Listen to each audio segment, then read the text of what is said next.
Peter Gerard Scully, born on January 13, 1963 in Melbourne, Australia, became infamous for his heinous crimes that shocked the world. His descent from a life of deception to one marked by exploitation and trafficking is a tragic story that underscores the vulnerabilities of many. This account traces his life and eventual capture. Peter Scully's early life appeared unremarkable. He worked as a property developer in Melbourne, married, and had 2 children. While there was no clear indication of any past abuse or trauma, Scully harbored a darker side.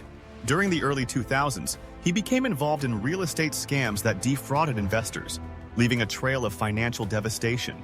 In 2011, as investigations into his fraudulent activities mounted, Scully fled Australia, abandoning his family and his victims. This marked the beginning of a more sinister chapter of his life. Scully moved to the Philippines, particularly to the region of Mindanao, where economic challenges and weak law enforcement allowed him to operate with ease. There, he began exploiting vulnerable families. He would offer financial assistance or promises of better opportunities, luring parents into entrusting their children to him. Once in his possession, Scully engaged in activities that would ultimately lead to his notoriety. He found ways to exploit the situation for his own profit, spreading his criminal activities through illicit networks. Scully became involved in the production and distribution of exploitation materials. He created disturbing content which, while widely considered despicable, served as a key aspect of his operation. These videos, which were sold to interested parties, were an integral part of his international network. Scully had accomplices who helped facilitate his operations. Many of them were manipulated or coerced into assisting with the recruitment of victims.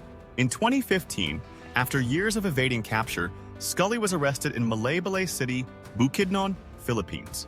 Authorities uncovered substantial evidence linking him to multiple crimes. His arrest ended a global manhunt that spanned several countries.